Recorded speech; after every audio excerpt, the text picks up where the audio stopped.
Dear students, welcome to my channel English Ajkal. Here I am Prashanto Majhi. Today I am going to discuss the solution to the exercises of the poem Autumn written by John Clare of class 9. প্রিয় ছাত্ররা, আজ আমি তোমাদের class 9 কবিতা আটাম যে কবিতাটি লিখেছেন জন Claire, ওই কবিতার এক্সারসাইজগুলির সলিউশন বা সমাধানগুলো নিয়ে আমরা আলোচনা করব। তোমরা পাঠ্য বইটা সঙ্গে রাখবে। Exercise 1, tick the correct answer from the given alternatives. নিচে দেওয়া আছে যে অল্টারনেটিভস বা বিকল্প উত্তরগুলি, সেইগুলোর মধ্য থেকে সঠিক উত্তরটিকে তোমরা টিক দেবে। Question 1, all through the day the fitful gust shakes the, সারাদিন ধরে বয়ে যাওয়া দমকা হাওয়া কম্পিত করে। অপশান এ উইন্ডো পেন অর্থাৎ জানালার সার্সি কাঁচকে। অপশান বি কার্টেন্স অর্থাৎ পর্দাগুলোকে। অপশান সি কেসমেন্ট অর্থাৎ কবজা বিশিষ্ট দরজার মতো বড় জানালাকে। অপশান ডি ডোর অর্থাৎ দরজাকে। সঠিক উত্তরটি কী হবে দেখো, all through the day the fitful gust shakes the. সঠিক উত্তরটি হবে option C casement. Question 2, the poet loves to see the shaking twig dance till the, কবি দেখতে ভালোবাসেন কম্পমান গাছের নরম ডাল যেটা নিত্যরত অবস্থায় যেন আছে টিল দা পর্যন্ত। কতক্ষণ পর্যন্ত? Option A coming of dawn উষাকাল আসা পর্যন্ত। Option B end of night রাত্রি শেষ হওয়া পর্যন্ত। Option C end of afternoon বিকালবেলা শেষ হওয়া পর্যন্ত। Option D shut of eve অর্থাৎ সন্ধ্যাবসান পর্যন্ত বা সন্ধ্যা শেষ হওয়া পর্যন্ত। তাহলে এখানে সঠিক উত্তর কী হবে দেখো, the poet loves to see the shaking twig dance till the. সঠিক উত্তরটি হবে option D shut of eve. Question 3, the sparrow sat on the, চড়ুই পাখিটি বসেছিল কিসের উপর? On the. Option A cottage rig অর্থাৎ কুটিরের কাঠামোর বর্ধিত যে অংশ বা অবিক্ষিপ্ত অংশের উপর। অপশান বি হাউস টপ অর্থাৎ বাড়ির একেবারে শীর্ষদেশে। অপশান সি মসি এম ট্রি অর্থাৎ শ্যাওলা ধরা এম বৃক্ষে বা এম গাছে।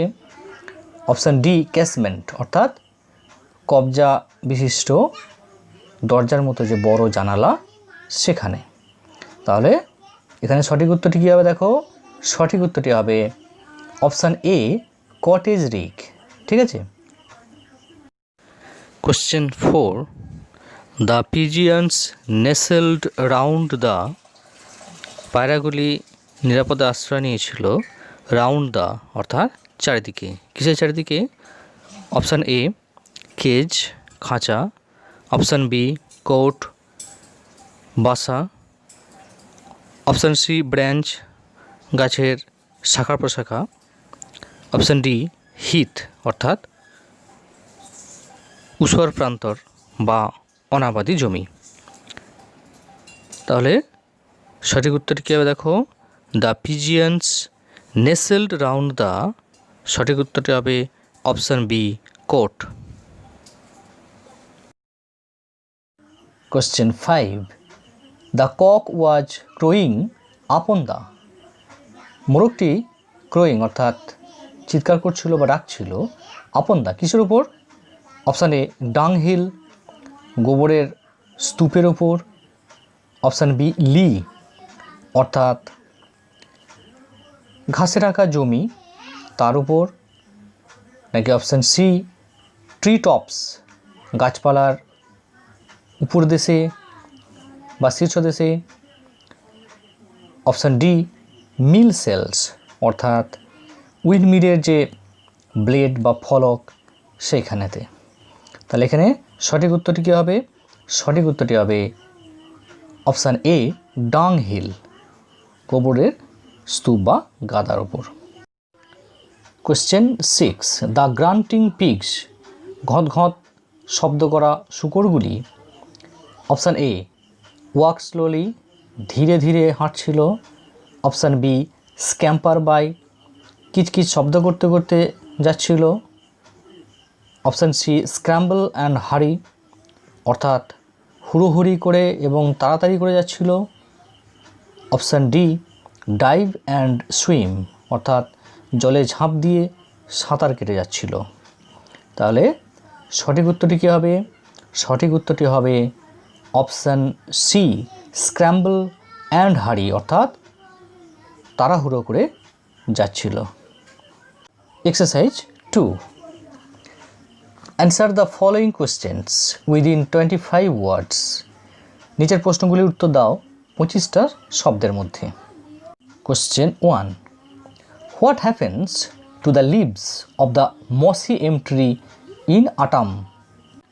শরৎকালে শ্যাওলাধরা এম গাছের পাতাগুলির কী অবস্থা হয়? উত্তরটি এরকম হবে, the fitful gust of wind in autumn takes the faded leaves of the mossy elm tree away to the lane below. হঠাৎ হঠাৎ করে ধেয়ে আসা বা দমকা বাতাস শরৎকালে শ্যাওলাযুক্ত এম গাছের ফেডেড লিভস, অর্থাৎ বিবর্ণ পাতাগুলোকে ঝরিয়ে নিয়ে চলে যায় বা উড়িয়ে নিয়ে চলে যায় নিচের সরু গলিপথে। Question 2, what are the things the poet loves to see on November days? নভেম্বরের দিনগুলিতে কবি কোন কোন জিনিসগুলো দেখতে ভালোবাসেন? উত্তরটা হবে এরকম, on November days the poet loves to see the cottage smoke curling upwards, the pigeons nestling the cote and the cock crowing on dunghill. অর্থাৎ নভেম্বরের দিনগুলিতেই কবি দেখতে ভালোবাসেন কুটিরের চিমনি দিয়ে বের হতে থাকা ধোঁয়াগুলো, যেগুলো কুণ্ডলীকৃতভাবে বা পাক খেতে খেতে উপর দিকে উঠে যায়, পায়রাগুলি কোটরে বা তাদের বাসার নিরাপদ আশ্রয়ে থাকে, এবং মোরগটি যেটা গোবর গাদা বা গোবরের স্তূপের ওপর দাঁড়িয়ে দাঁড়িয়ে চিৎকার করতে থাকে বা ডাকতে থাকে। কবি এই সমস্তগুলোই নভেম্বরের দিনগুলিতে দেখতে ভালোবাসেন। Exercise 3, state whether the following sentences are in active or passive voice. নিচের বাক্যগুলি অ্যাক্টিভ নাকি প্যাসিভ ভয়েসে আছে সেটা বলো বা বিবৃত করো। উত্তরগুলো আলোচনা করার আগে অ্যাক্টিভ এবং প্যাসিভ ভয়েস সম্পর্কে আমরা দু এক কথা জেনে নিই। What is active voice? Active voice কি? When the subject of a sentence is the doer or actor, that is, when the subject itself does the work. অর্থাৎ বাক্যে কর্তা যখন নিজেই ক্রিয়ার কাজ সম্পূর্ণ করে তখন ভার্বটি অ্যাক্টিভ ভয়েসে থাকে। In such case the subject is active, অর্থাৎ এরকম ক্ষেত্রে সাবজেক্ট বা কর্তা অনেক বেশি সক্রিয়, তাই এটাকে আমরা অ্যাক্টিভ ভয়েস বলি। What is passive voice? Passive voice কি? when the subject does not do the work, or we can say when the subject of a sentence is acted upon, the verb is in passive voice.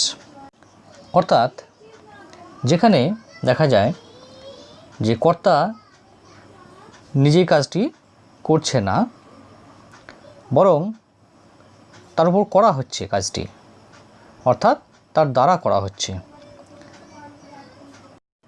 In passive voice the subject remains passive or inactive, অর্থাৎ passive ভয়েসে সাবজেক্টটি inactive বা নিষ্ক্রিয় অবস্থায় থাকে, তাই এটাকে passive voice বলা হয়। তাহলে এবার আমরা উত্তরগুলো একটু দেখি। A, Anil will visit his grandmother's house, Anil তার ঠাকুরমার বাড়ি বেড়াতে যাবে। এই বাক্যে অনিল হলো সাবজেক্ট, অনিল উইল ভিজিট অর্থাৎ অনিল বেড়াতে যাবে, অর্থাৎ এখানে সাবজেক্ট কিন্তু সরাসরি কাজটি করছে, তাই আমরা বলতে পারি উইল ভিজিট এই যে ভার্বের ফর্মটি এটা অ্যাক্টিভ ভয়েসে আছে। Next sentence, the president has left his office, president বা সভাপতি তার কার্যালয় বা অফিস ছেড়ে চলে গেছে। এই সেন্টেন্সে প্রেসিডেন্ট হলো সাবজেক্ট এবং দেখো সাবজেক্টটি সরাসরি কাজটি করছে। হ্যাজ লেফট, প্রেসিডেন্ট ছেড়ে চলে গেছে, অর্থাৎ প্রেসিডেন্ট নিজেই কাজটা করছে, তাই এই সেন্টেন্সে হ্যাজ লেফট ভার্বের এই ফর্মটি অ্যাক্টিভ ভয়েসে আছে। Now go to the next sentence, the project will have been finished by the students, অর্থাৎ প্রকল্পটি সম্পূর্ণ হয়ে থাকবে ছাত্রদের দ্বারা। এই সেন্টেন্সে দেখো the project will have been finished অর্থাৎ প্রকল্পটি সম্পূর্ণ হয়ে থাকবে, এই যে ব্যাপারটা এটা ছাত্রদের দ্বারা সম্পূর্ণ হয়ে থাকবে, অর্থাৎ এখানে দেখো যে স্টুডেন্টসের দ্বারা, অর্থাৎ এখানে সাবজেক্টটি কিন্তু প্যাসিভ বা ইনঅ্যাক্টিভ অবস্থায় আছে, ঠিক আছে। তাই উইল হ্যাভ বিন ফিনিশড ভার্বের এই ফর্মটিকে আমরা প্যাসিভ ভয়েস বলবো, কারণ এখানে কাজটাই আসল, ঠিক আছে, সাবজেক্টটি অনেক বেশি নিষ্ক্রিয় বা inactive. Question D, Pratima's leave has been sanctioned by the school authority, প্রতিমার ছুটি মঞ্জুর করা হয়েছে বিদ্যালয় কর্তৃপক্ষের দ্বারা। এই সেন্টেন্সে প্রতিমার ছুটি মঞ্জুর করা হয়েছে, প্রতিমাস লিভ হ্যাজ বিন স্যাংশনড, এই যে কাজটি সম্পূর্ণ হয়েছে কার দ্বারা? বাই দ্য স্কুল অথরিটি অর্থাৎ বিদ্যালয় কর্তৃপক্ষের দ্বারা। তাহলে এখানে বিদ্যালয় কর্তৃপক্ষ কিন্তু সরাসরি কাজটি করেনি, তাদের দ্বারা করা হয়েছে। এখানে প্রতিমাস লিভ হ্যাজ বিন স্যাংশন এই কাজটি অনেক বেশি গুরুত্ব পেয়েছে, এবং দ্য স্কুল অথরিটি এটা কিন্তু এখানে যে সাবজেক্টটি এটা কিন্তু অনেক বেশি ইনঅ্যাক্টিভ বা প্যাসিভ অবস্থায় আছে, তাই হ্যাজ বিন স্যাংশন ভার্বের এই ফর্মটিকে আমরা প্যাসিভ ভয়েস বলবো। আমরা এক্সারসাইজ 4 এবং তার পরবর্তী এক্সারসাইজগুলো আমাদের নেক্সট ভিডিওতে আলোচনা করব। So thanks for watching. If you like this video, then give it a like, comment and subscribe my channel. Thank you.